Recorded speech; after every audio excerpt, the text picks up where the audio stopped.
Welcome to Burning Platforms, our fortnightly look at political tech, brought to you by Per Capita's Centre of the Public Square. I'm Peter Lewis. This week we look at how AI is robbing creators with Australian Writers Guild CEO Claire Pullen. But first, our rundown of the latest news from around the world with our regular panel, Digital Rights Watch Chair Lizzie O'Shea and Health Engine CEO Dan Stinton.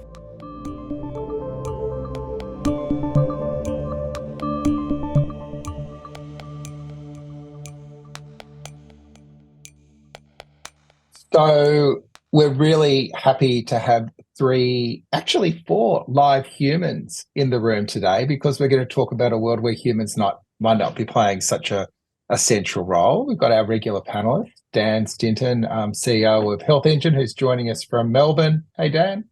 Hey, folks. And Lizzie, who's also in Melbourne. Hello, Lizzie. Lizzie O'Shea, Chair of Digital Rights Watch and wielder of the legislative stick for any tech company that does a bad thing. Hey, Lizzie. That's me. Hi. We've got a special guest this week, Claire Pullen, who is the CEO of the Australian Writers Guild, and we're going to be talking to her about what is happening to writers' works, including those of us on the panel that have written books, Lizzie and myself. Sorry, Dan. And what happens when an AI steals them and it goes into a learning machine. And I don't think we can do much about it. We're going to find out a bit more about that in a little while. So hi, Claire, and thanks for joining us as well. No, thank you for inviting me along to the make fun of Dan for not having a book regular podcast. That was very snobby. That was very, very quick, Claire. That is really snobby, isn't it? She's part of the in-group now. Claire's got it. Yeah, you've cottoned on really quickly. That's great. Hey, it's Privacy Week. Who would have known? And to celebrate Privacy Week, Lizzie, Google has offered to let us dig in and find out what data, or at least a little bit of what our data is being held by that great mass of information that sits behind the curtain. So what are they doing, and will it make any difference? Yeah, so you're right, it's Privacy Awareness Week, and it's a little grandiose, the headline by our friend Josh at The Guardian, Dan's former haunt, in that it talks about a new tool to allow Australians to find their personal information and request its removal. And I say that because the tool's actually been around for quite some time, like a couple of years, but it's only just been made available in Australia, and it's been announced in Privacy Awareness Week.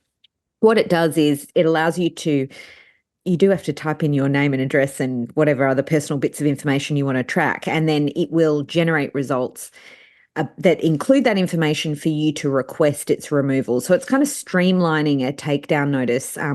Google originally was opposed to the right to be forgotten in Europe. They have since had to contend with it, and they take down a huge number of search results. And I think this in an Australian setting is really trying to get ahead of what eventually will be a similar right that gets introduced via privacy reform. There's been flagged already by the Attorney General's Department an interest in implementing a right to request deletion of data. So it's a good tool, don't get me wrong, from reporting.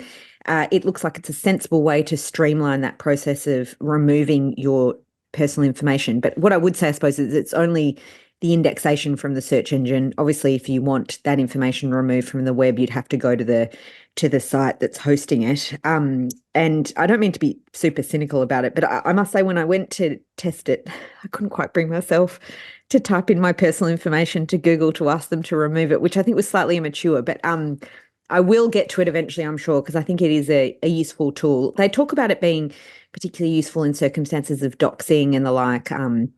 So it's not just your name, obviously, it's things like your address. In places like the US, it's like your social security number. So there's other bits and pieces you can seek to get de-indexed. And I mean, there's some utility in that, of course, though. If you are the subject of doxing, you will have to go to the original source for that too. So interesting. Have you used it, Peter? Well, I did put my email address in, but not my phone number. And then I got a thing back saying, we'll get back to you. And that was like 48 hours ago. And I thought Google was this speed of light modern company, but it feels like it's been put in a queue and there's somebody that's going through. And picking through all the sites looking from it. So I was surprised how how long it took. Yeah, well, that's fair because it's got to comply with the policies they've got. So it's still at their discretion whether you're removed from the indexing, right? Like it's got to be a justifiable reason for removal, really. I thought you're allowed to ask for it. And so that surprises me, but I probably didn't read the small print, which is the problem because I just hit send or hit click without removing the small print. So hopefully this is the last privacy week, which again, who would have known, before we get real privacy changes. And Dan, the Attorney General was hinting when he was under the torch of calls for significant improvements in online safety that the privacy laws were going to be updated probably in August. So it feels like the time's right for a bit of a shift here, and maybe Google's just getting ahead of what's going to come anyway. Yeah, I mean, this is progress though, isn't it? I mean, I know it's our job, particularly yours and Lizzie's job, to be very cynical about these sort of things. But I mean, this is a useful tool. I mean, notwithstanding that I had the same initial reaction that you did, Lizzie, when I was typing in my address and phone number. I was like, hold on.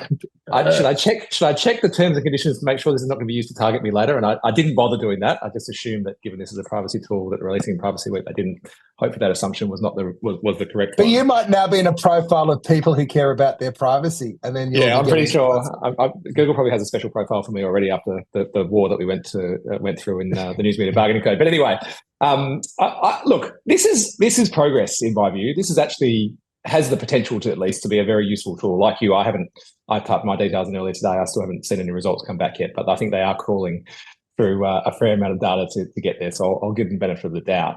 This could end up being something really useful, right? I mean, I don't answer phone calls anymore from numbers I don't recognize because 90% of them turn out to be people trying to sell me something.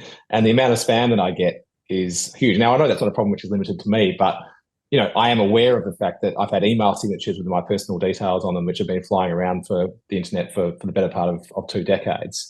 And I think this could be a useful tool to at least start to fight back against that. Hopefully, that's my hope. So, you know, I know this is unusual on this podcast, but I think good on Google. This is a welcome development.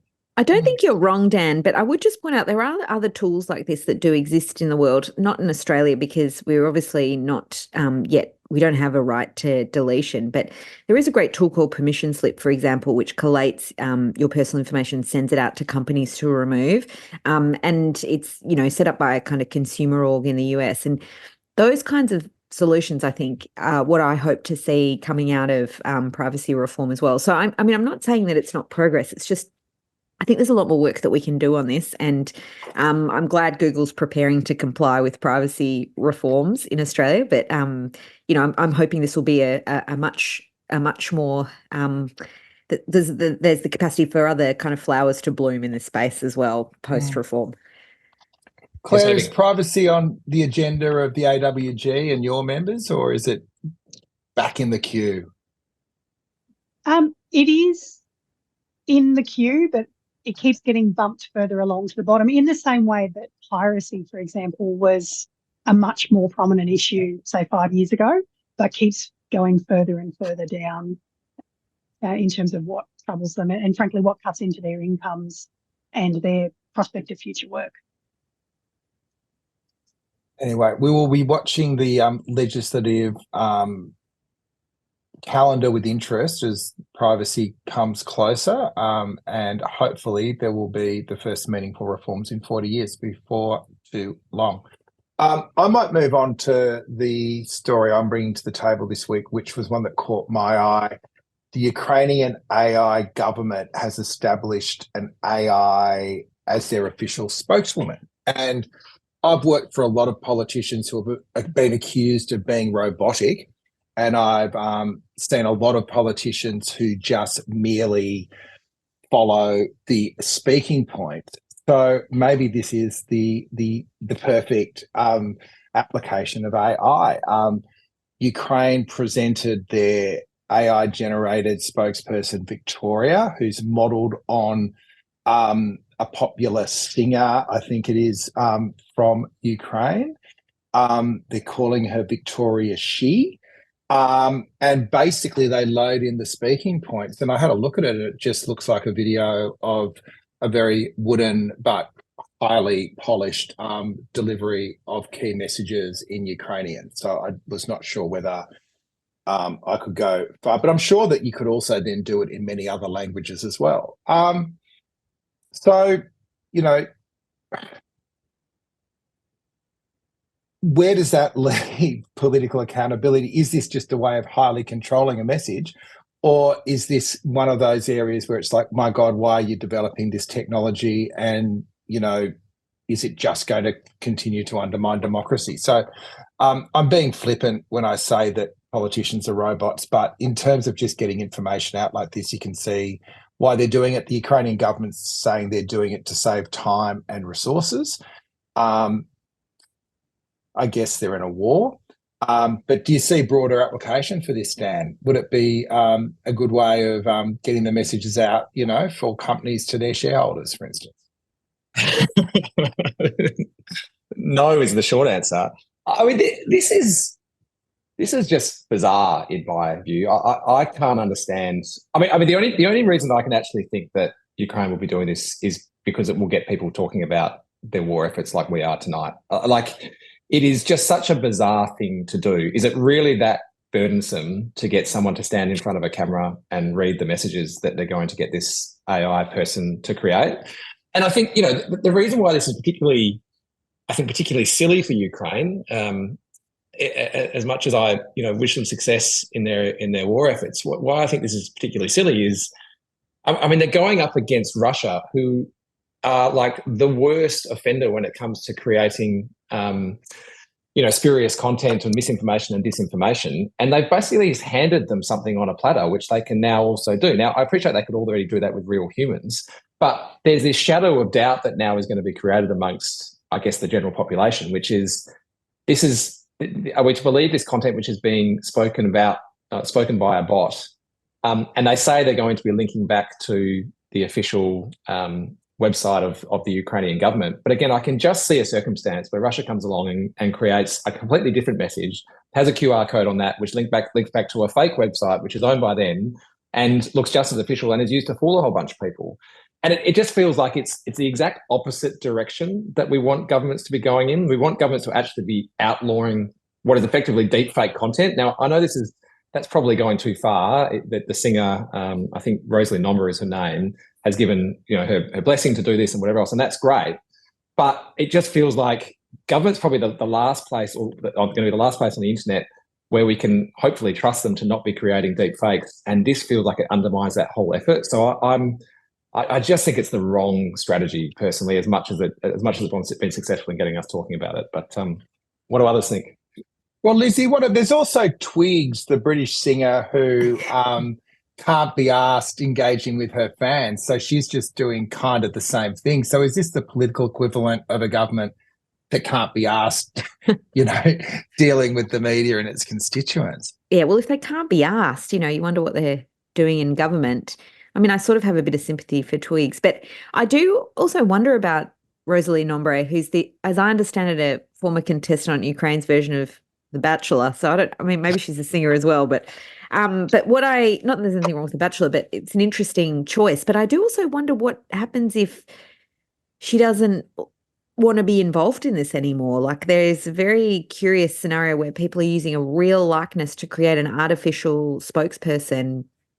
And I do wonder whether there's going to be any form of control in the long term around how that's used, or, you know, this is perhaps a question for Claire, because I think this is where like that blurring between creativity and you know, technology and reality becomes very difficult to untangle, I suppose, or to mix a metaphor. And different people have different interests. So that was the first thing that jumped out at me. But yeah, I think there's a difference between a cultural icon outsourcing fan engagement with a political a decision by an elected government to behave in a particular way. And I think we're entitled to expect a bit more of people if they're holding power over us.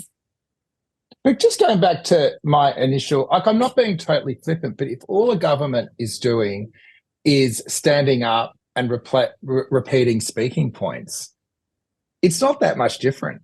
This is just a stunt, isn't it? Just to suggest that they're forward-thinking, technology savvy, and they want to draw attention to the challenges they're facing as a country, isn't it? I mean, is this a serious kind of proposal for how to conduct public and foreign relations? It doesn't seem like it to me. It doesn't seem like a former contestant of The Bachelor is going to have a huge amount of political authority with the wider population as well. Maybe I'm missing something. I mean, maybe she's a real icon, but it's a strange choice to me. But anyway, where do we go with this, Claire? Well, I had the question on reading this about who the audience for this product is. Us. And it's Yeah. and obviously we're spending plenty of time talking about it. So I think it's worked on that front in terms of getting an Australian podcast to really dive very deep on it. I think one of the issues with responding as someone who's done a bit of political comms work, it's a real missed opportunity in that one of the things that Volodymyr Zelensky is really good at is doing this work. And lest we forget that he's actually a trained performer. He's a dramatist, someone who has spent a career developing and honing skills to actually communicate meaningfully to people and does a very good job at it. You'd never accuse him of being robotic like your previous advisees, Peter. So I think apart from the initial gimmick response, the only thing I can see this doing is people engaging less and less with the Ukrainian government's messaging around this because they know that it's just an insert text here that someone else has written. And if you get the media release, you can just print it. You don't have to watch this sort of skin over a performer at you. You can just read the media release. It's almost a perfect segue into the idea that if everything on the internet is AI, then is the internet an internet anymore, Dan? Which I know is the piece that you wanted to bring. I don't know if you call it a meme or just a frame that is circulating, which is that the internet is dead. We just almost the sixth sense. We just haven't quite realised it's dead yet. So take us through the thinking, and then we could kick that idea around a bit as well. Yeah. So this story. I went down the rabbit hole with this story over the last couple of days, actually. So there was a column published by my former colleague at the Guardian, Alex Hearn, who publishes the Techscape newsletter. And in this column, he referenced the so-called dead internet theory. And this term was originally popularised. I mean, it sort of existed in the various forms before this, but it was originally popularised by Caitlin Tiffany in an article which was published in the Atlantic back in 2021. And she made the point that the internet is mostly comprised of content generated by bots at that time. And if it wasn't content generated by bots, it was people trying to game the algorithms of Google and Facebook. And so it was either bots or it was forcing people to behave like bots. And so the internet was dead. And she made a reference to this one funny conversation, by the way, which I have to read. It was on a Joe Rogan Reddit. And it said this, right? And I'm quoting. It said, quote, "I'm absolutely the type of loser who would get swindled into living among bots and never realize it." And then the kicker is someone replied to that says, "Seems like something a bot would write." So I think it's just, but anyway, so look, that was fascinating in itself. I think I vaguely recall this article when it was published. But Hearn argues that the internet theory wasn't wrong. It was just too early. And now with the arrival of ChatGPT and these other large language models, that the internet is becoming a wasteland of content that is produced by AI. Now, look, it's hard to gauge how big the problem is, but I just make the observation that there is actually a perverse incentive for the platforms to be boosting this kind of content. Because, if you take Facebook, for example, they have demonstrated time and time again for the last decade or so that really all they care about is engagement. And whether that's content produced by a human or content produced by a bot, if it's driving engagement, they don't care because they still get to generate engagement from it. And the advantage of a bot is they're not going to ask for a revenue share, right? They're not going to complain about the algorithm, or at least not yet. I mean, when AI starts complaining about the algorithm and asking a revenue share, I think we've got bigger problems. But they've got this perverse incentive to do it. And so you think where this goes, the internet is effectively going to become, I mean, it's already going in this direction, but it probably speeds it up, becoming this sort of, the platforms becoming these series of walled gardens where most of the content in there is actually produced by bots. Yeah, that's right. So anyway, I'll leave it there. But I think it's interesting. I think I was having a conversation about this with a friend of mine who runs a small publishing company, and he's recognizing this and actually making the point of going out and proudly declaring that all of their content is produced by humans and trying to celebrate that, probably in the same way that sort of craft things sort of had a renaissance off the back of industrial manufacturing, or vinyl records that had come back off the back of streaming. What he's hoping is that people sort of seek this stuff out and don't rely on the platforms. Now, whether that happens remains to be seen, but it's an interesting development all the same. Lizzie? It is sorry, interesting. Lizzie. Sorry, it is interesting because I think there's been a phenomenon, particularly among young people, using social media less, and I always wondered whether that was a feature of being young because your parents were on there, or it's and so the more novel sites or the more recently popular sites become the place where young people go, or there's actually like that survives throughout the generations. There's a gradual turn off, but I must say it is interesting going on to Facebook, where I spend little time really at all, to see the kind of content that comes up and how random and weird it is, and how it's obviously optimized for engagement, how that really does hollow out the experience. Like at the end of the day, I think social media platforms were selling is like connection, and that's with not just other people, but also other businesses or whatever. And as that sort of does hollow out, and there's an attempt to kind of circumvent that or commodify it in a way, or put an overlay of other material incentives on top of that. It is interesting to watch how it hollows out that central purpose of it. That means that it becomes redundant. So, yeah, I mean, I think it's a really interesting phenomenon.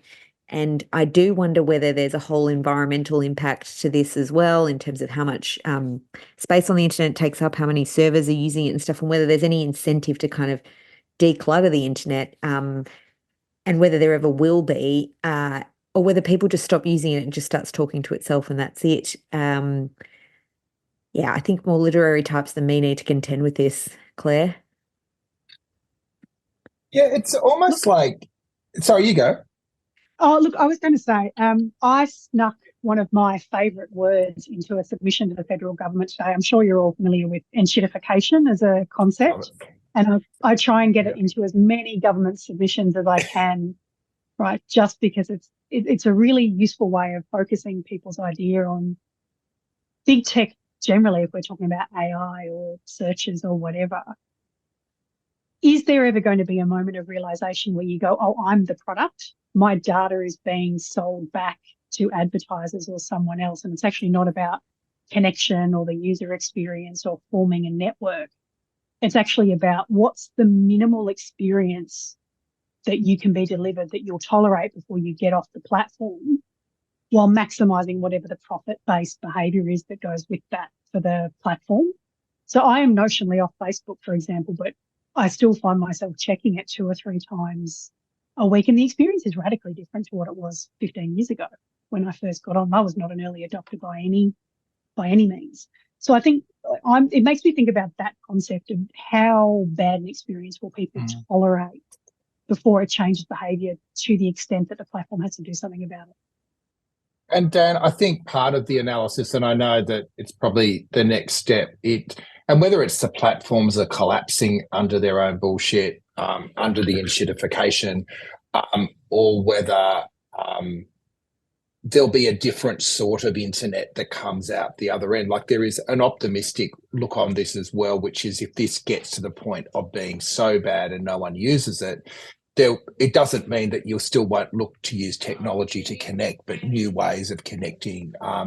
The big shift I know at the moment is from public internet to private internet, people just creating their own networks. You don't need Mastodon for that. You need, you can just do it on a WhatsApp. A lot of the thinking around political communication now is building closed communities, not open communities, but different rules apply, notwithstanding that Meta also owns WhatsApp. Yeah, well, that's a bit of a catch there, unfortunately. But I mean, that is the hope, isn't it? I mean, the hope is that, if Facebook just becomes married at first sight, or just becomes a place where it's just nothing but shit content that drives engagement that people can't look away from, you have to assume that a sizable proportion, maybe not a majority, but a sizable proportion of the population will seek out something better and more genuine. You have to assume that. So there's this interesting shift that's taking place.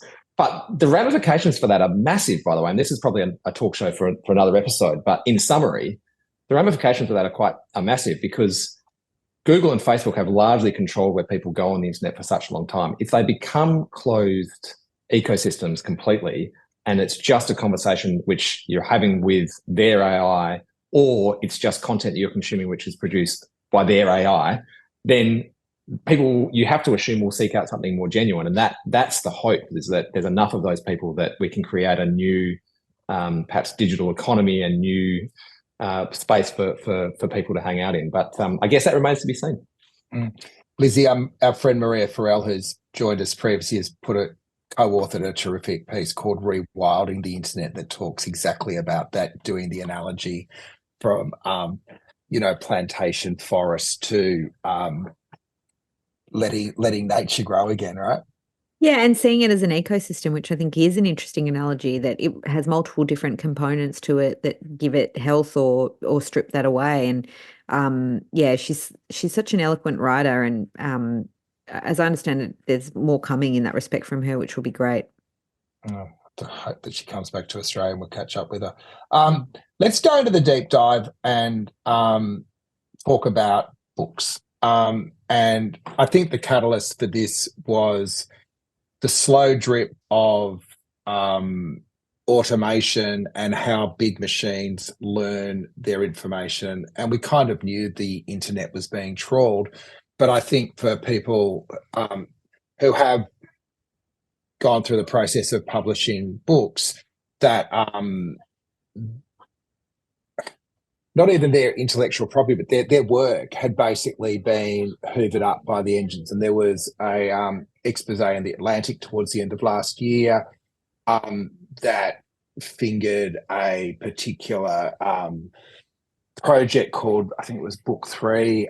They found the trove of books that had been, I don't even know quite what the right word is, trawled, and placed in the learning engine. And there are 180,000 books out there, including Australian authors, a lot of them very, significant literary figures, and then others like Lizzie and I who had written tech books.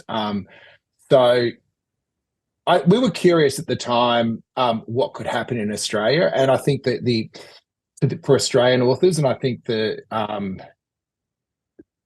message back was really not much, because it had all happened overseas. But I know you've been working on this on behalf of your members, so I just thought it was interesting to get an update out of both our interest, but also how it fits into the broader piece about how AI grows, and what are the inputs and what are the exploitative models underneath it. So maybe, I know that's a long-winded intro, but let's maybe start from what the problem legally was when this came across your desk, and what's been going on since then to try to rectify it, if that's at all possible.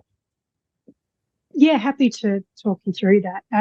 Anyone who wants to know a bit about the history of the Books 3 data set, there was a great article in Wired end of last year by Kate Nibbs about it, which sort of goes through the genesis of how the database came to be created with those 180-odd thousand works, which includes your work, Peter, and yours, Lizzie, a number of really well-known Australian authors, but there's also my members' work in terms of Australian plays and Australian screenplays in there as well. So it's a really broad range of text, essentially, that got hoovered up and put into this. Look, it came to me because members read the reporting in The Atlantic and were texting me and emailing me going, hey, I think my work's in this. I've had a look, and my play's in here, and my screenplay's in here, and what can we do about it? And so we got in touch with the Australian Society of Authors, who look after novelists, and went, right, we've got to get some advice on this, and we sought out some legal advice. Now, I'd be really interested to hear Lizzie's view on this, because the advice we got back, without giving too much away, was if you can overcome the really substantive hurdles in your way, it seems like a pretty straightforward case of copyright infringement, and you'd be able to make the case that there's been some infringement of your rights as the creators of these work. But here's a really long list of the potential jurisdictional issues in front of you about where did the infringement take place, who's responsible for the infringement, do you want to go after users as opposed to creators of the models? And we've been doing a lot of work with government. The Attorney General's got a couple of processes on, as well as there's a Senate inquiry with New South Wales government and South Australian government looking at this. But the real issue is that this is in some ways a genuinely new way of thinking about the relationship of creators to their work, because while this particular database impacts creators of text-based work, so novels and plays and screenplays, the same thing's happening with photographers and artists around their work going into Midjourney and the various other image-based generating engines. And we're not far off being able to do slightly more critical work with what we would call cinematographic work, so screen things, so videos and films and TV. So in terms of what we're doing, I don't want to necessarily advertise my entire litigation strategy on your podcast. I will come to you when it's time to do the media release and announce it. I'll let you guys know, and we can have a chat about it. But there are some genuinely novel copyright and intellectual property questions that AI brings up without in any way itself being particularly novel. I think AI is just another iteration of big tech taking advantage of creators and users to intuitify the experience. Can I go one level deeper? So what did they do with that text? What did they do when they took it? Yeah, so when it was taken, though I would suggest that the creators of Books 3 and the other large language models would push back on the idea that they're taking anything, because there's a really strong tech bro line around this. They use words like training and that they're democratizing information. And this is just another way to make everyone creative and level the playing field. It goes into a black box. This is not just for Books 3, but for AI generally, sort of an algorithm which trains itself on the relationships between words to predict what the next word would be if a human was writing that sentence or that paragraph. And the algorithm is the proprietary part for the companies. So the data goes in, or the text goes in. There's a proprietary algorithmic process that takes place on learning the relationship between words, and then there's an output generated because a user inputs prompts. And there's what I think AI companies would argue is a novel or new product that comes out the other end as a result of the text that someone else owns, the algorithm that an AI company owns, and then there's a prompt process from the user, and then there's an output. But isn't the problem though that you can actually say to these, write a book or write an essay in the style of Peter Lewis? I mean, I'd hate to see the punctuation mistakes in the first draft, but you take my point that it would be. Sorry, Peter, I haven't written a book. There you go, got it in there. But but isn't that the problem? I mean, this is a completely new problem, which is different to what we had before. It's not like they are creating something new. They can create something which completely imitates someone's style, but does it so effectively that it reduces the value of that initial input. Surely there's got to be some legal avenue that suggests that is, I know you can't reveal your legal strategy here, Claire, so forgive me, but surely there has got to be some legal basis. Maybe I'll ask Lizzie that question. Lizzie, is there something there? Is there some legal framework that could defend that argument? I reckon you could probably adapt some form of moral rights to that, to say that you haven't, much like the AI spokesperson for the Ukraine, you don't control someone's entire image, notwithstanding they've consented to it being used. In this circumstance, you haven't consented to it being taken for that purpose, and then someone's essentially impersonating you. I think if you've got a writing style, there's probably some grounds for saying there's some kind of moral right in that. The issue is I don't think that's what the majority of people suffered as a harm. I'm not worried about a bot creating a book in the style of Lizzie O'Shea, because I'm not sure it would be a bestseller, I have to tell you. Others may feel differently, but I think the bigger problem is that what's happened is it's been used to train a machine to imitate, human speech, in written format, human prose. And your contribution as a text is very small, vanishingly small in the context of the cohort, but it's not something that you've given them permission for. And, this is partly so there's a violation, right? But the contribution that is attributable to you, to their machine, or the product that they've managed to create is probably quite small, and the violation feels quite small as well. But that doesn't mean it's nothing. And collectively, it's obviously enormous. And the other thing that kind of gets in my craw a bit about this is like partly, the shutting down of the web, or that in many ways the closing of it in the format of, X has no longer got an open API. Reddit had this big dispute about their content, is because they, these websites want to monetize the capacity for these AI training mechanisms to make use of their text. They want to be compensated for that. But it seems pretty unreasonable that Reddit should get compensated for text produced by their users, and people who do the actual writing don't. And the same is true for books, that books are just kind of left out of it entirely. I think there's I think that their point about being essentially, the litigation strategy from the other side will be well funded, will be interested in making it as difficult as possible to proceed. And there's an argument that judges can deal with that. But if you look at there's numerous proceedings involving large tech companies with very deep pockets that have taken decades, and this is not an unusual phenomenon. Even judges with their best intentions can still find it difficult to wade through that morass. And the reality is, well-paid lawyers can make your life extremely difficult for a very long time if they've got the budget to do that. So I think it's a legitimate concern, but there is a real injustice here, and you do wonder whether there's alternatives to litigation in the form of regulation. I'm sure Claire's got something to say about that, but it does feel like a market failure, so to speak, in the market for rights being protected when it comes to creative industries, but also like over the long term, how do we have a sustainable creative industry when there's fewer and fewer opportunities to make money? Because, books are one thing, but what about like music and all this other kind of other fields of creative endeavor where the very few ways to monetize are becoming even fewer because of the advances in technology? Yeah, I'm no lawyer, obviously, but surely a product that has been built with stolen material, isn't it illegal? I mean, I don't isn't the whole engine or the whole, isn't it all just illegal? Well, I think that probably we need to talk about how you regulate this, because, like Clearview AI, for example, was trained as a facial recognition algorithm trained on personal information, images taken against people's consent, against the terms and conditions of Facebook, it seems. And then they've got a product they now sell to law enforcement agencies around the world. A number of law enforcement agencies in Australia were using it on a trial basis. This is a product that's based on stolen data, and it's being sold. I think you probably should have a prohibition on selling that, that's what the US does that all the time with products that it doesn't think should be on the market.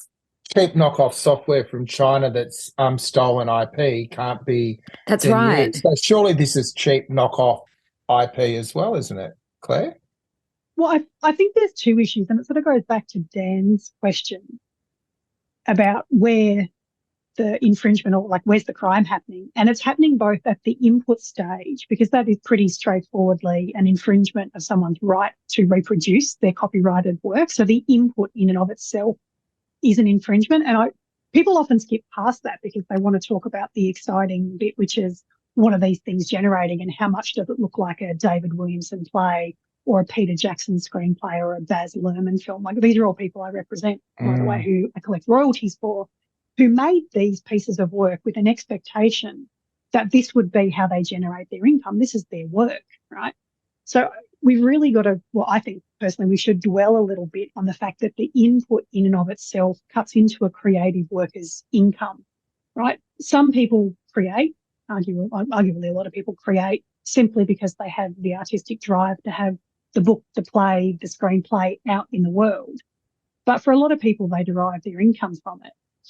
Then you get to the issue of the output. Now, I agree with Lizzie on this. I think we need to explore moral rights and what derogatory treatment looks like. If you can have anyone sitting in their bedroom going, write me a play in the style of David Williamson, for example, is one of Australia's sort of most well-known, well-loved playwrights. David would be well within his rights to go, that is a derogatory treatment of my work. It directly damages my reputation and therefore my ability to keep earning from being a playwright, because if anyone can put on a play in the style of David Williamson or write a novel in the style of Jodi Picoult, that's directly damaged David's reputation and his ability to earn income from his work. So there's a real like wage theft aspect to this, leaving aside the copyright question. There's It's a the theme same here with, that like, sorry, Dan, I was going to throw to you just there on also by analogy with, Guardian journalists, right? Like, if I'm assuming all that stuff is free for all as well. Yeah, I've been resisting making the obvious point, but it's exactly the same argument that we had when OpenAI trained their LLM on Guardian content, and the Guardian and the New York Times and others have made their content unavailable to OpenAI. And I'm a bit sketchy on the details, but I think actually even the New York Times has a deal with OpenAI. I don't think the Guardian has yet. The challenge is that you can't do that with every large language model, right? And particularly when it comes to Google, because you also rely on Google to crawl your content in order to send traffic via search. So it's a bit hard to. It's a bit of a game of whack-a-mole. The other point I'm making is that it just picking up on what you were saying there, Claire. It does feel like there's a solution here which sort of cuts across almost all mediums in a way, and that is that lots of legislators around the world are introducing legislation to make it illegal to create deepfakes of, people in pornography, for example, or whatever else. And it feels like that's going to become just something which is uniform around the world, or at least in Western democracies, that will be outlawed. It does feel like we need to get to that point across works of literature or plays or film or whatever, where you just have to basically say it is just flat out illegal to create anything in the style or with the person without that person's explicit consent.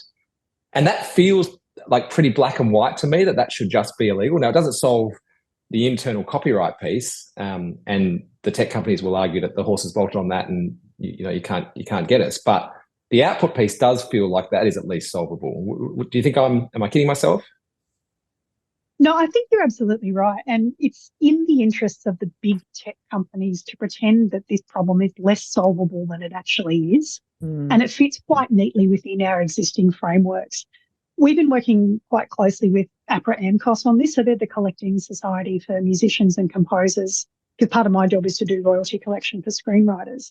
And their framework is quite simple, which is consent, credit, compensation, right? So the artist gets to decide, or the author gets to decide, in, say, Lizzie and Peter's case, whether or not their work is in or out.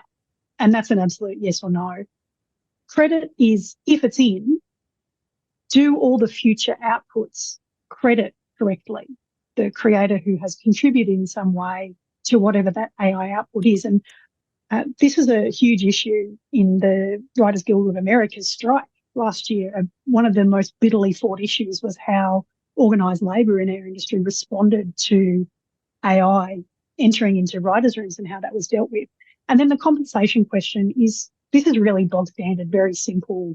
It's something we do every single day in copyright, which is licensing and royalties and payments to creators for their work. And I think it's been really revealing to see in the UK and some of the US litigation, where the companies have had to admit that the AI models, the large language models in particular, only work if they're infringing, because the only work that is any good is copyrighted, right? You wouldn't necessarily go, right, what I'm going to do is go and steal the screenplays from the first years at the Australian Film, Television and Radio School. I love them all. They're my members. I think their work is good, but it's not going to be as good as the work of someone who's been doing it and working in the industry for 20 or 30 years. That's the work that's worth infringing, which says to me that is the work you should be paying for if the artist is willing to let you do it. And artists will have different views on this, right? And authors will have different views. Some will say, yeah, put it in, that's fine, it doesn't trouble me. And others will have an absolute hard no on whether or not their work can go in. And I think particularly for First Nations creators, we need to be giving that emphasis to, do you have ownership of this work in a way that you are able to put it into a model, and can you consent on that? And that consent piece is really important. I ask though, what do you think about something like I mean, the other component, like I accept what you're saying about the valuable works are copyrighted, although I would suggest that even a first year, if they've written a screenplay, they're entitled to protection of copyright, I would have thought still. But I take your point, but I do wonder whether, is there a role to play in setting up something like a public lending right? So basically that you pay a sum for having used a work, even if it's not one of those very desirable works that you want to train something on to create an imitation of. But, like, dare I say it, Peter or my book, should we get a sum that these companies like OpenAI should have to pay creatives? Because part of what I think is kind of the unspoken discussion here is that OpenAI's business model, it's not really possible if they have to pay people a sum for the work they train their AI on. Like, they're resisting negotiating with platforms or organizations that have vast bodies of text because that's just a cost for them. So they've basically taken it because they can. And I do wonder whether that's a discussion that we ought to have. Like, is it okay to have a business model that is reliant on exploitation in this way? And is it reasonable to consider their profitability or sustainability as a company in making these kinds of regulatory decisions? My view would be no, to be honest. And this is something that I came across a lot in my previous life as a union official, in that there was always an argument as like, oh, we can't put the minimum wage up because we might not be able to afford the cost of doing business. And we would never say, if you want to run a bakery but you can't afford to pay rent, there's some intrinsic value to society in having another bakery, and therefore you just don't pay your rent. We would never suggest that you can just not pay your bills, your electricity bill or your internet bill if you're a business. And as soon as it comes to labour inputs, because essentially these are labour inputs, this is an artist who's created this work, we get all squishy about it and go, oh, well, maybe this is a cost that we can pass on. And I just don't accept that proposition. I think you should be paying people first rather than last. And I absolutely agree. There is value in any text, for example, that goes into an LLM, whether it's, a screenwriter who's been working for 30 years or one of our first years. And the public lending right is exactly the sort of framework that would fit here. Once you've consented to it going in, yeah, you should absolutely get paid for it. And there's a particular academic in Queensland who's at QUT, Kevin Sanson, and he talks about that there might be some creators for whom they will make more money from the licensing and the public lending equivalent use of their work than they do now from the public lending or other licensing of it. So there are opportunities here, but at the moment what's happening is it's just been taken.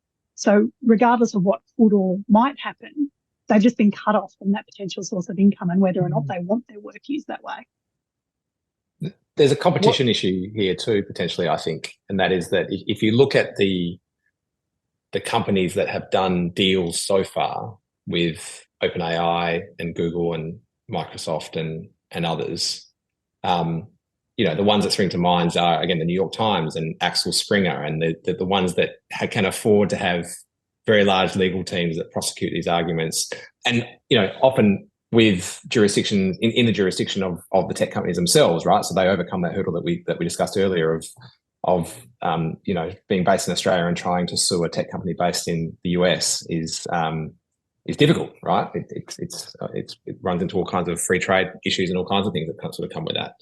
But the problem though, right, is that, so sure, the bigger companies might end up with some kind of payment. Whether that's enough, I guess, remains to be seen. But all of the smaller operators that don't have a general counsel on their staff or are just individual creators are kind of left out of the picture, right? I guess that's where organisations like yours, Claire, come in. If only there were unions. Here's one I prepared earlier. Yeah. Can I just round this off with the other part of this, which is the audience? So during the writer's strike, we actually polled Australians on how comfortable they would be consuming content that was generated by AI. And I was really surprised. So 49% comfortable listening to music generated by AI, 45% read novels generated by AI, and 44% watching films and TV scripted by AI. And when you went to the under 35s, the kids, it was like 59, 55, 54. Isn't there also a piece here that there needs to be a bit of a consumer play here that, you know, if we care about humans creating content, then people need to sort of preference that. It almost becomes like organic food. Like personally, I couldn't think of anything worse than an AI generated book. I think there's been a few of them out there. You know, would we laugh at AI generated jokes? Like, and does that make us less human? I don't know. But what do you think about that? The place I start is what happened during the last writers' strike, so the 7-8 strikes in the US. And one of the things that happened during that strike was the absolute boom in reality TV, because the writers were out on strike and so was SAG-AFTRA at the same time. And reality TV is TV that is made without writers and actors. So that's sort of the place I start. Look, the interest of creatives and users, consumers of content, are not opposed here. And I think that's one of the reasons people get a bit confused about copyright, is it's not a simple binary. There's creatives on one side and therefore users must be on the other. There's a lot of almost a hub and spoke model, you might say, of different interests where some are aligned on some things, some are aligned on a lot of things, you know, some cut across each other. I think we need to give audiences the respect to say that they will make their own decisions about what they want to watch and what they rate as quality content. And you were seeing that now, right? Like, we're all in different audience groups. Our algorithms will feed us all different things on our streaming platforms. We have really different experiences to each other on social media. Like, my boomer parents have a really different Facebook experience to me. I don't want theirs. They probably don't want mine. So I think in an ideal world, what you'd see is content being made that finds an audience in an ecosystem where creative workers are remunerated properly. And then that's the question of, does the content compete on its own merits, rather than, are we going to drown out all the scripted drama, for example, because it's super cheap to pump out AI content with an AI spokesperson delivering it? So I'm sort of less concerned. I trust audiences, and I also understand that audiences want different things. But if we go back to the beginning, then we need to make sure creative workers are allowed to create. And yeah, some people will watch some TV shows and some won't. But whether or not people are being paid properly to make it is the question I want to answer. Any last thoughts about the future of culture, Dan or Lizzie? I do think there is an opportunity here as well, like as in the direct distribution model does, you know, you're talking then about whether it's a direct relationship between users and or consumers of creative content and makers of it. And in some ways, the direct distribution that becomes possible through tech platforms, but also other formats, does open up new possibilities. It's like, you know, of course you can buy mass-produced stuff online without difficulty, but you can also go to Etsy. You can also read. You might be able to read AI-generated content, but you can also subscribe to a Substack. Like, I think those models have their own potential, or those platforms have their own risks, and I think there's utility in thinking that through. But it is also important to remember that there's the decentralized nature of the internet, to the extent that we can preserve it, does create opportunities.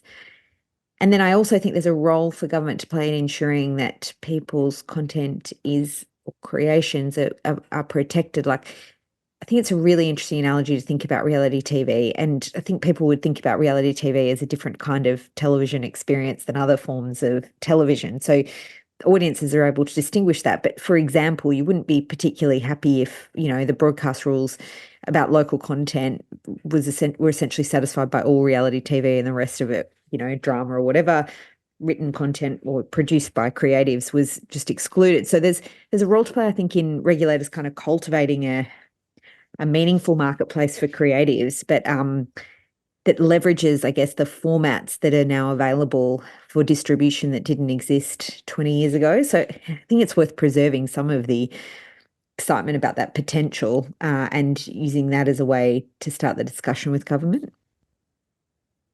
Dan? I don't know if I've got much more to add. I think one last point, perhaps. I'm thinking a lot in my business about how we can use AI to drive efficiencies in the business and whatever else. And actually quite excited about some of the things that we're going to be able to do with, the output of our organisation is going to improve a lot with the same size team, which is actually a really good thing. As soon as this crosses over into, I guess, what you could call culture, I mean, it's probably a bad term, but I think you know what I mean. As soon as it moves into anything which is music or film or art or books or plays or whatever, I'm just allergic to it. And I guess this was the point that I think you were making earlier, Lizzie. I suspect there's going to be a huge number of people which are going to feel the same way. At least I hope so. Otherwise, it could just be a vanishingly small number of people going to see a Wilco concert every now and then, Peter. But I guess we'll find out. That's a great memory, even though it's a recent one, to end the conversation on. Hey, Claire, thanks for your time and taking the time to talk us through the work that you're doing. And yeah, we'll be really interested to see how it moves forward. Thanks for your free legal advice tonight, Lizzie. And thanks for, as always, being the butt of our jokes, Dan. So it's been a great discussion, and we'll see you again in a fortnight. Thanks all.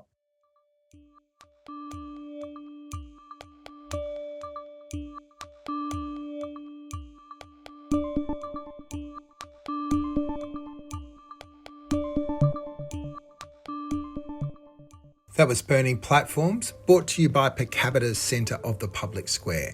It was recorded on May 8 and produced on Naarm land by Rebecca Connell. Talk again soon.